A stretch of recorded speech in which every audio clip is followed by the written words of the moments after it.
Welcome back to TV5 News at 9, and it's time now for our favorite segment, Education Matters. We are here again with Dr. Craig Douglas. Thank you so much for being here. How are you, Dr. Douglas?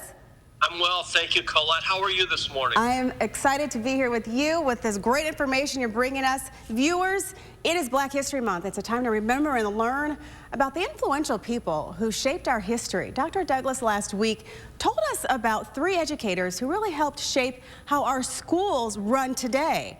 So today we are discussing 3 more. So first, let's start off with Anna Julia Cooper, an author who challenged gender and race bias. Can you tell us a little bit about her work, Doctor? Yes, these 3 are representative of thousands, tens of thousands of influential African-American educators. Anna Julia Cooper lived 1858 to 1964, born in Raleigh, North Carolina. Anna's mom was a slave.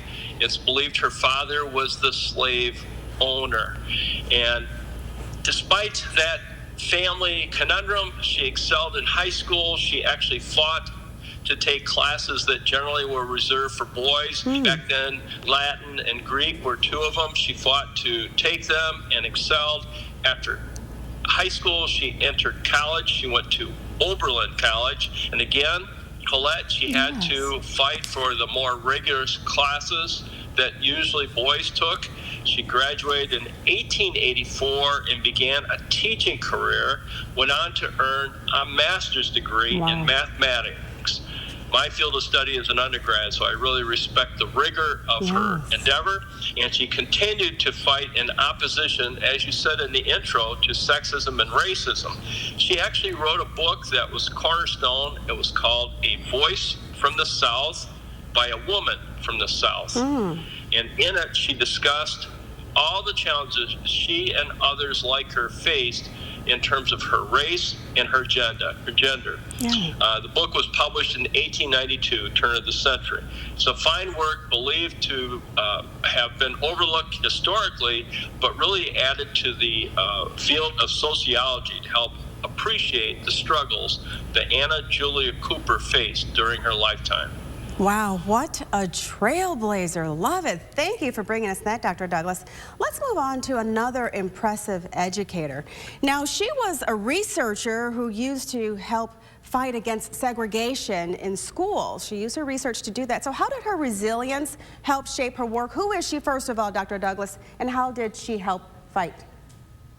Fascinating, and I respect her journey so much. Inez Beverly Prosser. Right. She was born in 1895, and that's an estimate because the records are pretty blurred from back then, and died, unfortunately, way too young due to an auto accident in 1935. Lived in Yoakum, Texas. She was the first African-American to earn a PhD in psychology from the University of Cincinnati. And you're right, I chose her for her resilience. She had much working against her, including a lack of resources. Her family didn't have enough money to send her and her brother to college, only her brother. Well, for whatever reason, he ended up not going, so she went. She was trained as a teacher at Prairie View A&M. And once she became a teacher, Inez accelerated. She continued to earn degrees while she taught school.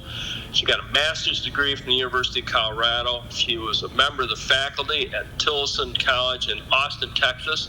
Note the geographic moves that she made, which must have been really challenging back then. Again, very resilient, strong individual. And ultimately served as the dean, registrar, and professor. That's a lot of titles, isn't it? At Dean of Education at Tougaloo College in Mississippi, and at the same time was the principal of their local high school.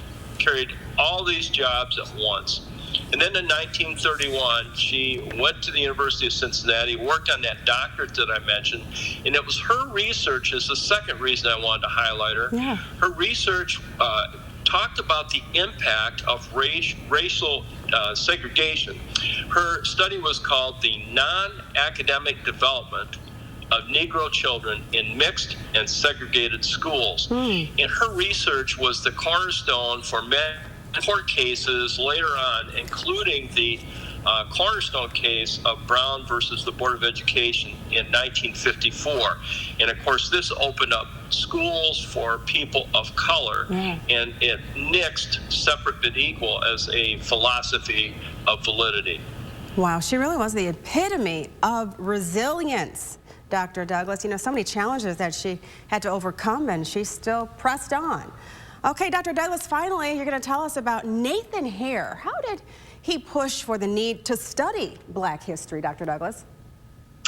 Yes, like Dr. Woodson, Nathan Hare was one who made minority studies and then African American studies part of higher education.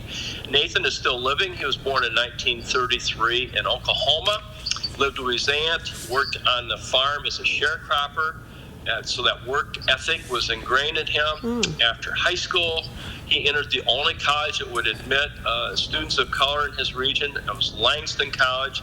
He finished a degree in sociology in 1954 and earned a Danford Fellowship to continue his studies and get that doctorate. And that occurred in 1957. He took a job at Howard University to teach back in the early 60s.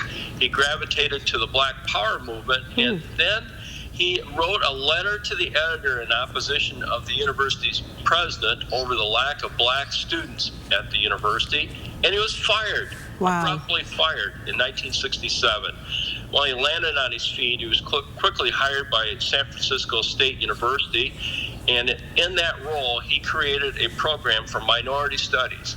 At the time, it was the first of its kind anywhere. So I chose Dr. Hare today because he picked up the need to study Black history that was started back with Dr. Woodson. And Hare is called by some as the father of Black studies. So these three trailblazers I picked today show resilience, courage. They were each in their own way ahead of their time, and they blazed the trail for all of us today, and they have great legacies to reflect upon. They sure do. They paved the way for so many, and we are so thankful for all the work that they did, and for you for bringing this to us. Thank you, Dr. Douglas. You know, we also want to talk about how, as parents, how can we engage our children into talking and learning about Black history? I think the enthusiasm that we can show as adults for the appreciation of what these people went through, and to spark curiosity by posing questions. Questions as simple as, what would have been like to have been fired by Howard University? And then to pick up and move across the country to San Francisco. Those kinds of questions, I think, Colette, spark inquiry, they spark reflection, and I think command respect for young learners. And they can really get that information, learn it, and spread it to their friends as well. Dr. Douglas, did I learn quite a bit this morning? My heartfelt gratitude to you for bringing us this important information that's often forgotten. Thank you, Dr. Douglas. Appreciate you. I learned as well. Take care and be safe. You as well, Dr. Douglas. Thank you again at home for watching. For more information about today's topic, just check out the school source page at WNEM.com.